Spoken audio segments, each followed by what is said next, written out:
I lose the earring on a Tuesday, and I don't realize until I'm already inside the restaurant, already standing at the edge of the room with 40 Ellison family acquaintances turning to look at me, and only one silver drop hanging from my left ear. I don't go back for it. There's no time, and anyway, the cloakroom girl has already taken my coat, and I can feel Vivienne watching from across the room with that particular stillness she has. The kind that isn't calm, that is the opposite of calm, that is a held breath waiting to become a verdict. I find my husband near the bar.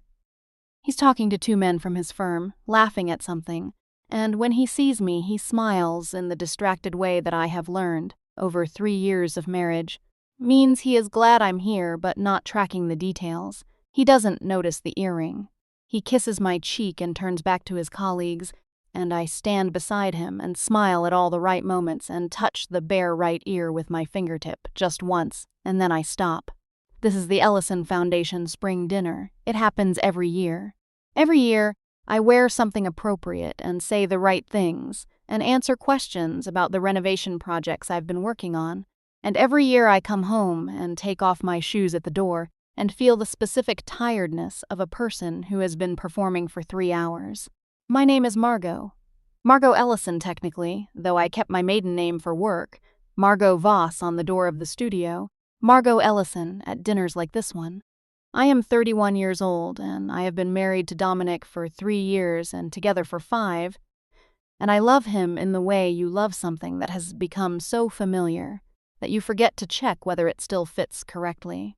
Like a coat you've had so long you can't tell anymore if the shoulders are right.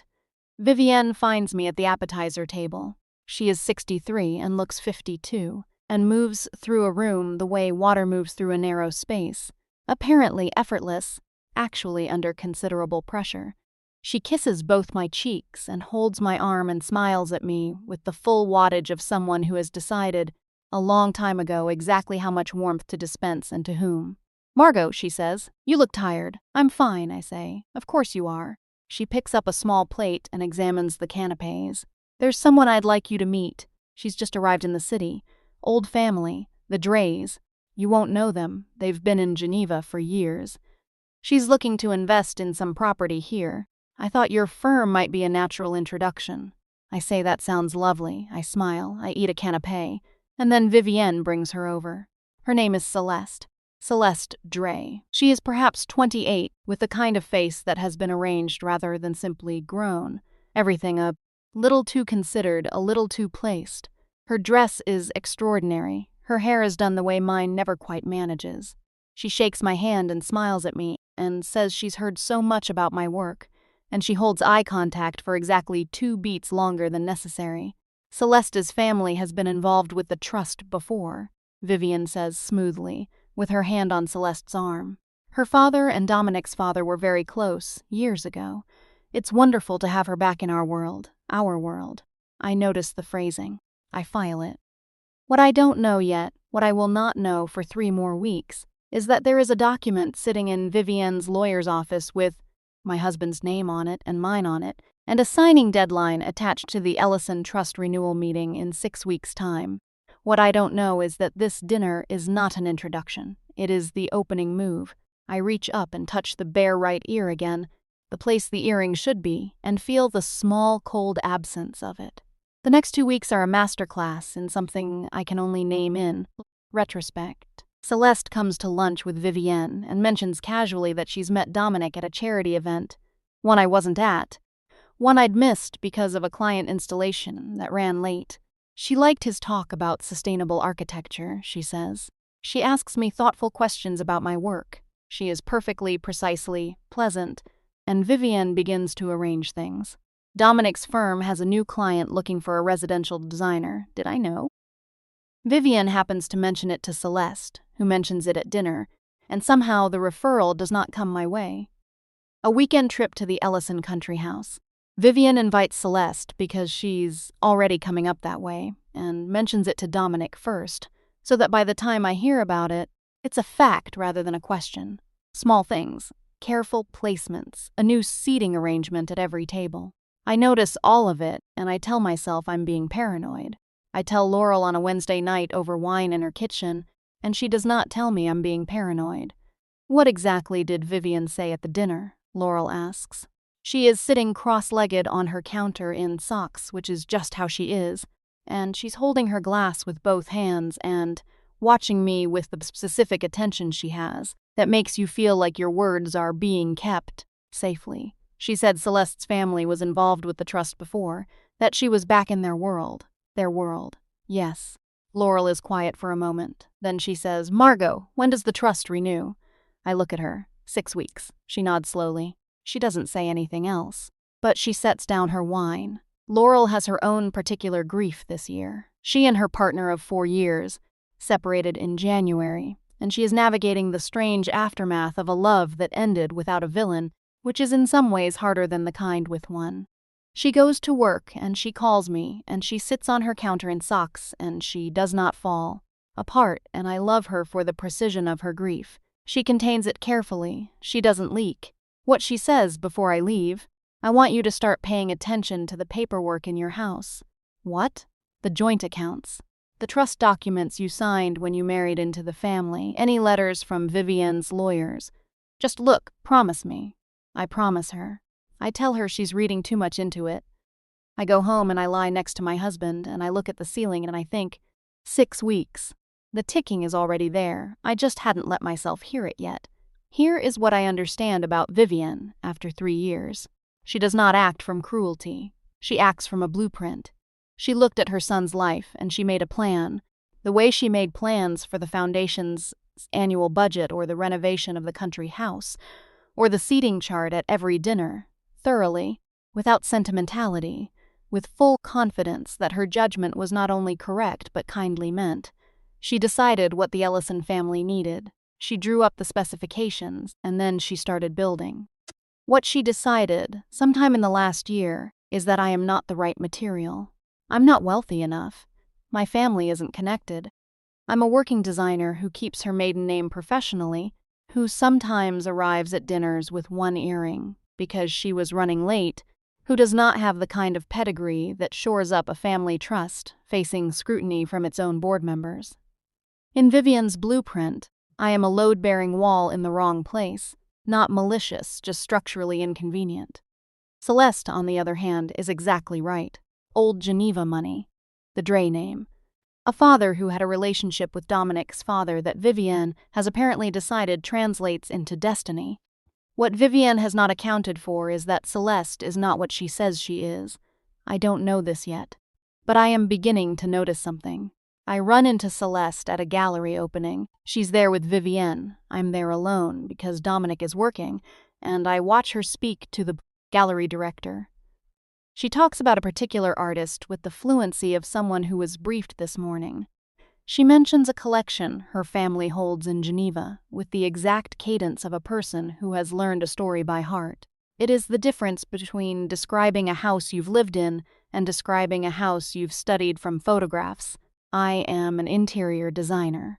I know every corner of the house I grew up in. I could tell you the way the 3rd stair creaked, the smell of the linen closet, the exact yellow of the afternoon light in the kitchen in summer, and I know what it sounds like when someone doesn't. I hold that observation. I don't do anything with it yet, but I hold it carefully, the way you hold a key before you know which door it fits. That night, Dominic comes home late and I'm already in bed, and he sits on the edge of the mattress and says, Mum had dinner with Celeste tonight. She seems nice. Have you gotten to know her at all? A little, I say. Good, he says. He kisses my forehead. He falls asleep in 4 minutes. I lie there in the dark and I think, he doesn't know what's being built around him. He just lives inside it. 3 weeks before the trust renewal, Laurel calls me at 11 in the morning while I'm at the studio and says, I found Edmund Dre. I close my office door. He's not in Geneva, Laurel says. He's been in Marseille for the last 4 years. The family Margot, the Dre estate, was liquidated in 2019. There's a court filing. The whole thing. The Geneva money is gone. Edmund Dre is living in a rented flat in Marseille, and his daughter works in luxury event consulting. I sit down. She's a consultant, Laurel says, more quietly. She plans experiences for clients who want to be seen in the right circles. She builds context, a portfolio of the right parties, the right photographs, the right name drops. She has a website. Actually, It's behind a referral wall, but I gotta look at it through a client of mine who moves in those circles. One of her service packages is called Legacy Introduction. I say her name. Yes, Laurel says. Legacy Introduction. An introduction built to look like a legacy. I think of Celeste at the gallery, the briefed fluency, the story learned from photographs.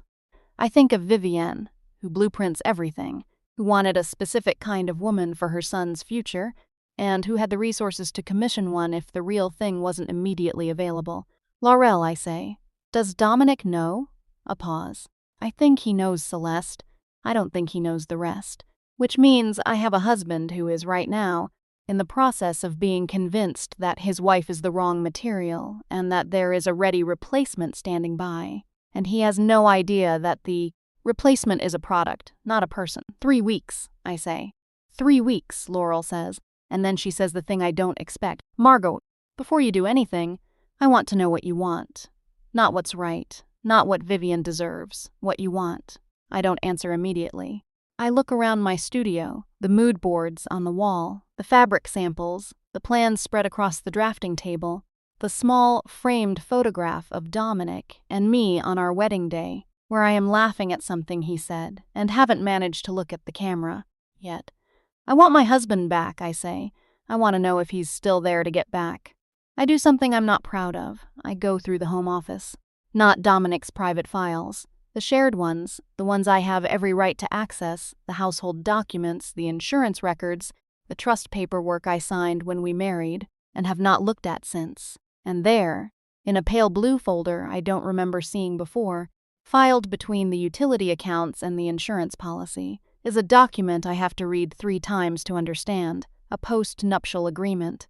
My name is on it at the top with a signature line at the bottom. Dominic's is on it too. There is a date in the header, the date of the Trust Renewal Board meeting, and a note in the margin in handwriting I don't recognize. Confirm receipt of notarized copy by end of business Thursday. I don't take it. I photograph every page with my phone, slide it back into the folder, close the drawer, and go to the kitchen and make coffee I don't drink. The agreement would strip me of any claim to the Ellison estate or trust, assets in the event of separation. It was prepared by Vivian's lawyer. The date on the preparation notice is 6 weeks ago, 2 days, I realize, before the spring dinner where I met Celeste. Which means this was the plan before I lost the earring, before the gallery, before any of it. I was already being unmade. What I feel, standing in my kitchen at 8:30 in the morning, is not what I might have expected. I don't cry. I don't shake. I feel with extraordinary clarity the specific sensation of the floor becoming solid under my feet, the way sometimes you don't. Know a thing is uncertain until it suddenly isn't anymore. I know now. That's what it feels like. I call Laurel. I send her the photographs, I say. I need a family lawyer, not a firm Vivian knows. Then I go to work. I meet a client. I choose 3 paint samples and a tile for a kitchen backsplash. I eat a sandwich at my desk. I do not tell Dominic, not yet. Because I need to know, first, whether Dominic has seen this document, whether he is a participant or a blind spot. And then, the following Saturday, I find out. We're at the country house. Vivian has invited the usual crowd, and Celeste is there, and I watch, really watch, for the first time, without the gauze of politeness, how my husband moves around her. He's at ease with her the way he's at ease with his mother's people, which is fluent and slightly performed, the social mode he switches into at family events. There's no particular charge between them, no private looks. He's not in love with her, or if he is, he doesn't know it yet, but later, after dinner, I watch Vivian lean toward Dominic on the terrace and say something low and serious, and I watch his expression shift. Not into agreement, into something more like confusion, and then a door closing. He doesn't come to bed until very late that night. He doesn't say anything. And I understand. He is being managed, not deceived, not yet. Managed, gently steered down a road whose destination has not been named for him. He is Vivian's best creation. A good man who trusts his mother's instincts, because her instincts have never yet been clearly wrong in a way he could see. I lie very still beside him and I wait. This is the thing I don't expect. I almost like her. I run into Celeste at a coffee shop on a Tuesday morning, alone, no Vivian, and without the performance. Without the gallery director or the trust dinner guests. She is different.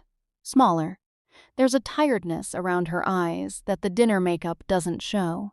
She sees me and something passes across her face that I can only describe as a flinch. And then she recovers it and smiles, and I sit down across from her because something in me wants to know what's underneath the performance, the way I always want to know what's underneath a wall. We talk for 40 minutes. She doesn't mention Vivian. I don't mention the document. We talk about design, actually. She has genuine opinions about it, which I don't expect, and about what it's like to move cities in your late 20s and feel the specific disorientation of not knowing where the grocery store is and not yet knowing anyone who would understand the joke you just thought of. Before I leave, she says, "You're not what I was told to expect." I wait. She looks at her coffee cup. "Vivienne said you were cold, that you and Dominic were, that you'd grown apart." She says it like she's reporting something she isn't sure she believed. "And now," I say. She looks up, and for just a moment the whole performance falls away, the placed hair and the considered face and legacy introduction, and what I see is a woman who took a job she needed and has found herself somewhere she did not plan to be, feeling something she was not paid to feel. "I don't know," she says. I put on my coat. I leave her the rest of the coffee, and I walk out knowing two things. Celeste is more complicated than Vivienne's blueprint allows for, and that complication is going to matter. My lawyer's name is Frances. She is 55, wears the most beautiful heavy wool coats I have ever seen, and has the manner of someone who has seen everything, and found most of it both predictable and interesting. She reads through the photograph documents and then she sets them down and says, "Has your husband been asked to sign this?" "I don't know. Has he mentioned it to you?" "No." She makes a note. "The preparation date precedes your meeting with the Dre woman by 2 days." Which tells us this wasn't reactive. This was the plan before any introduction was made. The introduction may have been intended to provide justification after the fact, or as leverage to make signing feel reasonable. You were being socially repositioned first, so that by the time the document appeared, the narrative of incompatibility would already have weight. I look at her and I feel a cold, clear admiration for the logic of it. She built the story before she wrote the ending. "Yes," Frances says. "Very organized woman, your mother-in-law. 2 weeks to the trust renewal meeting. Frances tells me what I can do and what I shouldn't do yet," she says. "The cleanest outcome is one in which your husband understands what has been done before it becomes a public confrontation. The most important thing right now is, does he know about the document? I'm going to find out," I say. I drive home from Frances's office through the specific gray of a city afternoon, and I think about Dominic at 26 when I met him, sitting on the floor of a mutual friend's apartment, drawing something in a notebook, looking up at me with a distracted smile and saying, "Sorry, I wasn't ignoring you. I just needed to finish the thought." I had liked him immediately for that, for the way his attention, once it arrived, was total. He had stopped giving me that attention somewhere in the last year. I'd told myself it was work. I'd told myself it was the comfortable rhythm of a long marriage, but sitting in my car in the gray afternoon, I finally let myself wonder, what if he just stopped looking? And then I think, what if he never stopped and just can't see past what his mother built? I go home. I make dinner. I wait. That night, Dominic says, "Can we talk?" We sit at the kitchen table, and he pours wine, and he doesn't look at me right away, and I think, here it is. Whatever Vivian said on the terrace, whatever the document in the blue folder means to him, here it comes. But what he says is, "I feel like I've been absent this past year. I know I've been inside the Mercer project and I haven't been here, and I'm sorry." Look at him. He looks tired. He looks like someone who has been doing a calculation for a long time and has finally admitted the numbers don't add up. He reaches across the table and puts his hand over mine and says, "Tell me what you've been working on. Tell me about the kitchen project and the gallery client and all the things I've asked about and then forgotten." So I do. I talk for an hour. He listens with the whole attention, the notebook on the floor attention. The attention that was why I married him, and somewhere inside my chest, something that has been braced for a long time begins. Not to relax, but to understand what relaxing might feel like. We go to bed late, and we are close to each other in a way we haven't been in months, and I think, maybe this is enough. Maybe I can bring him the truth, and he'll hear it because he's already turning back toward me. But I do not yet show him the document, because I don't know, still, if he's been asked to sign it. And if he has, and he was considering it, and I show him before I know, I might lose the only window I have. The following morning, Laurel calls. Edmund Dre is in the city, she says. He flew in yesterday, and Margot, he's not here to see his daughter. I stand very still. He's here to see Vivian, she says. My source says he turned up at her lawyer's office yesterday afternoon, unannounced. Apparently, there is a disagreement about the terms of whatever arrangement Vivian made with the Dre family.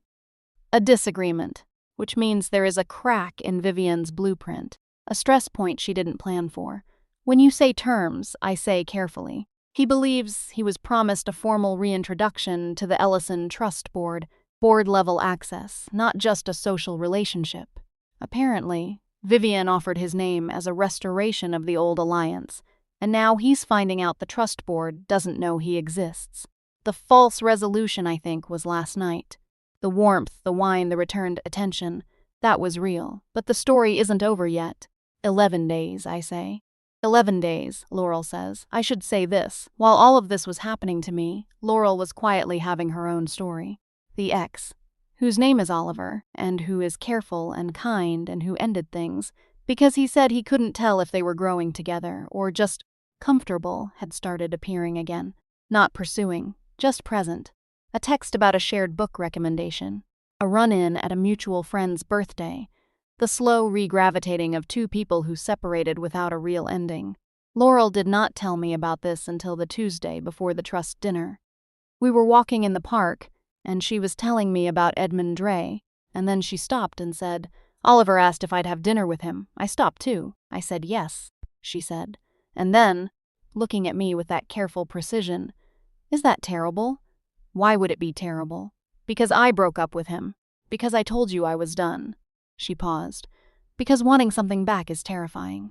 I put my arm through hers. Laurel, you've spent 4 months helping me fight for my marriage. Go to dinner. She laughed, one sharp short sound, and then looked away across the park with her chin up and her jaw set in the particular way she has when she's trying not to cry about something good. And I thought, this is what the whole thing is about, really. Not strategy or documents or blueprints. The wanting to go back for the thing you left behind. She went to dinner with Oliver on Friday night. She texted me one line. Still fits, I cried. I was in my car in a car park waiting for my sister, and I just cried very briefly. For Laurel and Oliver, and for the possibility that things can come back if you're willing to say so.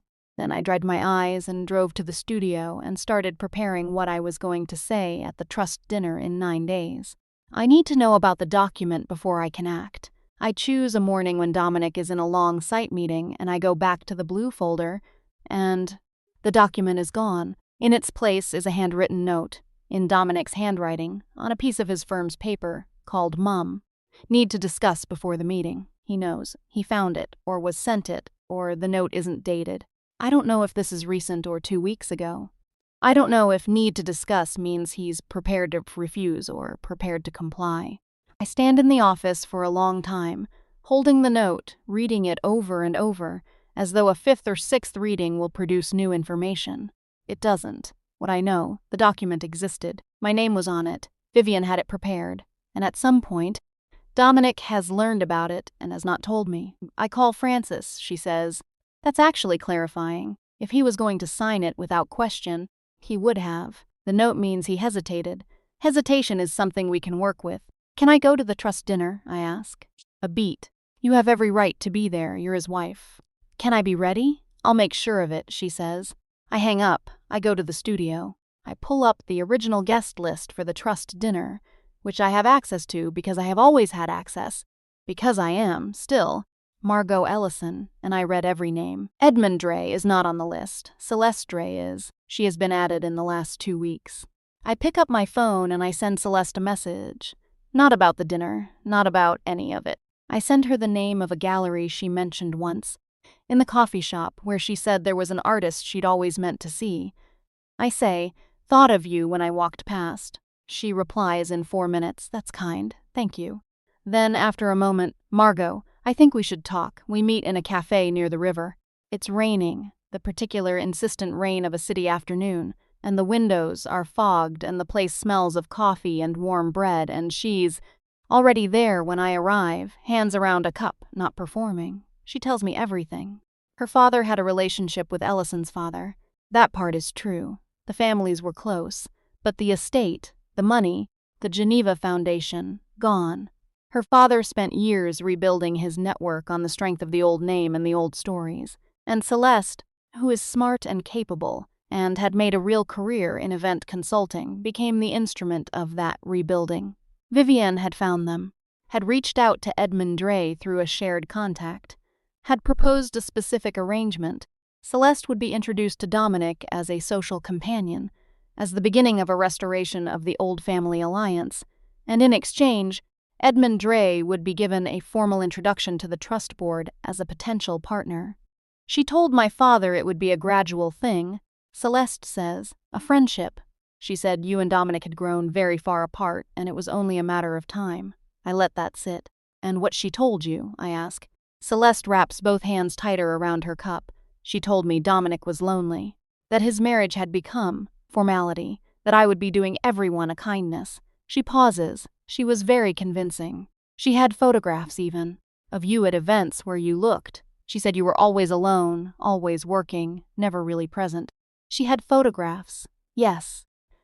I think of every Ellison dinner, where I stood slightly to the side while Dominic talked to colleagues. Every event where I didn't know many people and held my glass and watched the room. Documented, curated, used, Celeste, I say. Are you willing to say this to Dominic? She looks at the table. A long pause. And then, my father is furious with Vivienne because she didn't deliver what she promised. He came to the city to confront her. He's threatening to, I don't know what, exactly. He's not stable when he's like this. She looks up at me. If this goes wrong, it goes wrong for him too, and I can't let that. I'm not asking you to destroy your father, I say. I'm asking you to tell the truth at the right moment. To one person, if not to a room. She looks at me for a long time, and then she says, he's a good man, your husband. I want you to know I could see that immediately. Whatever she told me, I could see he wasn't what she described. I nod. I don't say anything. Will you be at the dinner? She asks. Yes, I say. Then so will I, she says, and I'll tell him the truth. Outside the rain is still coming down. I put on my coat. I button it up, all the way to the collar, because it is cold and because some things are simple. Frances calls. Dominic called her bluff, she says. He told Vivienne he won't sign the postnuptial. Whatever conversations he had with her, he said no. I sit down. She's going to the dinner anyway. Frances says she's still planning to present Celeste as some kind of future. I don't know what she thinks happens if Dominic refuses the document, but she appears to be committed to the social move regardless. And Edmund Dre? He's been told there's been a complication and to wait. He's not happy. He may attend the dinner regardless. He apparently believes his presence will pressure Vivienne into honoring her side of the arrangement. An uninvited Dre father, a compromised Vivienne, a husband who said no to the document but hasn't yet told me any of it, and Celeste, who has promised truth at the right moment. I call Dominic. He picks up on the second ring. I know about the postnuptial, I say. A silence. Long and full and complicated. Margot. I found the photographs in my phone, I say. I've had a lawyer. I know what it was and when it was prepared and by whom. Another silence, then. I was going to tell you. When? After the dinner. I wanted to. I didn't want you to think I had. He stops. Starts again. I said no to her, Margot. 3 weeks ago, I told her I would never sign it. I told her this was finished. And you didn't tell me. I didn't know how to tell you my mother had done this without telling you my mother had done this. I thought if I handled it quietly and it went away, you wouldn't have to. Dominic, I say it quietly. Not with heat. With the specific weight of someone who has been protecting a person who was protecting them from the thing they both needed to see. We're done with quiet. We're going to the dinner, and we're going together. And whatever is built there, we're going to be standing in the same room when it falls. He doesn't say anything for a long moment, and then, okay, one word. But I hear the full attention in it. I find the earring on the morning of the dinner. It's in the pocket of the coat I wore to the spring dinner, the coat that has been hanging in the hall since April, and when I pull it out and hold it in my palm, it seems almost too neat to be coincidence. This small silver thing that went missing the night the whole construction began. I put both earrings in. Both of them, this time. The dinner is held at the Ellison Foundation's private rooms, high ceilings, too many flowers, the warm amber light of a place that wants to feel welcoming and mostly succeeds. Dominic and I arrive together, and Vivienne sees us at the entrance, and her expression makes one single swift adjustment, the way a chess player makes when an expected move does not come. She recovers immediately. She is extraordinary at recovery. "Margot," she says, warmly, with both hands taking mine. "You look wonderful." "Thank you, Vivienne," I say. "You've worked very hard on this evening." Something in my tone. She hears it. Her hands release mine. The room fills. The board members arrive. I watch Celeste come in. She looks at me across the room, and something passes between us that is not friendship exactly, and is not alliance exactly, but is the particular understanding of two women who have both been arranged by the same pair of hands. Edmund Dre arrives uninvited at 7:30. I watch the moment Vivienne sees him from across the room. I watch the calculation happen in her face, how to absorb this, how to manage it, where to place him so he becomes a note in the margin rather than a headline. She crosses toward him with a smile that costs her something. Dominic is talking to the board chair. I am standing near the window with a glass of wine I am not drinking, and I am watching all of it, and I am waiting. The board chair calls for attention at 8 o'clock. Brief remarks before dinner, the usual procedural acknowledgments, the announcement of the trust renewal terms for the coming year. He reads through the committee confirmations. He mentions new partnerships, and then Vivienne steps forward. She has prepared remarks. She wants to introduce a potential new partner family, a restoration of an old alliance, she says, and her voice carries the particular warmth of someone about to give a gift. She gestures towards Celeste. I set down my glass. I don't speak loudly. I speak in the register I use when I am absolutely certain. "I have a question," I say, "before you continue." Every head in the room turns. Vivienne looks at me. For the first time in all the years I have known her, she does not have a prepared response. "The Dre family estate was liquidated in 2019, I say. "I have the court filing. I'd also like to ask how a postnuptial agreement bearing my name and my husband's was prepared by this family's legal team 6 weeks ago, without my knowledge or consent, timed to this meeting." The room is very quiet. The particular silence of 40 people deciding simultaneously not to move. Edmund Dre says from near the door, while we're asking questions, and then Celeste says, "Stop." She says it to the room, but she is looking at Vivienne. She says it simply, without drama, with the voice of someone who has decided. "I was hired," she says. "I was engaged by Vivienne Ellison to present myself as a viable match for her son. My family's history with the Ellisons is real. The rest was a performance." I'm sorry. She doesn't look sorry, exactly. She looks like someone who has put down something heavy. "Dominic, I'm sorry specifically to you. You've been used as a piece of someone else's plan, and you deserved better than that." The room breathes. In all its corners, carefully, all at once. Dominic stands very still. I watch him process it. Not with anger.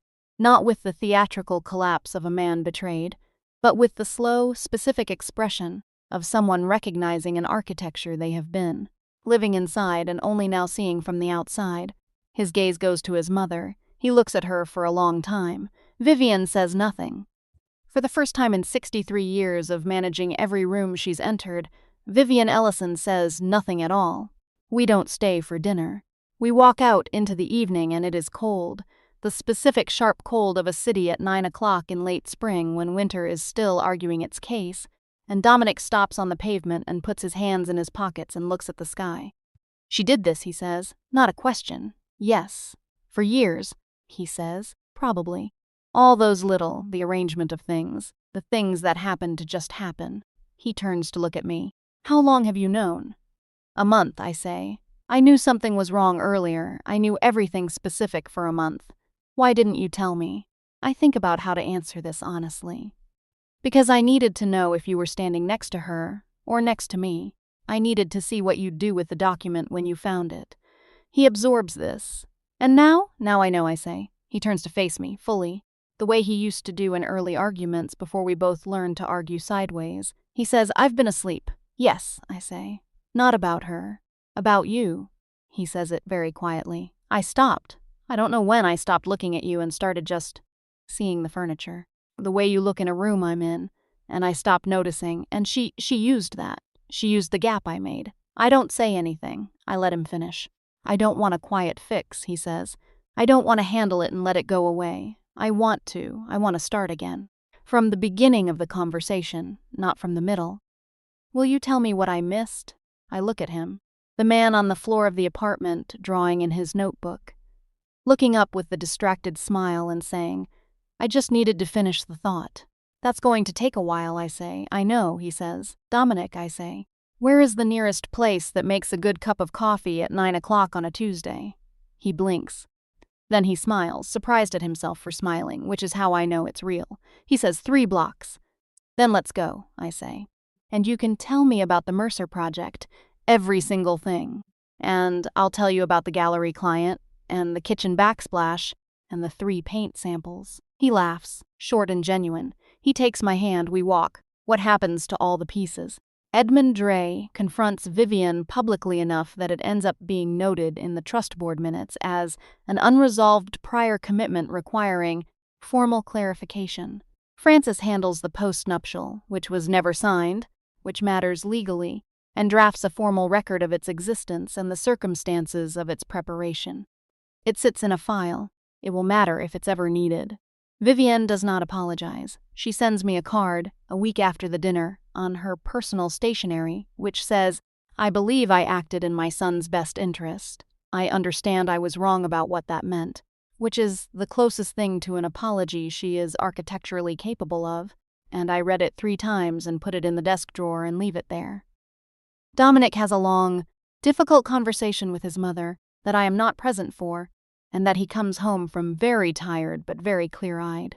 He doesn't tell me everything she said. I don't ask. What he says is, she loves me. She just stopped believing I knew what was good for me. He pauses.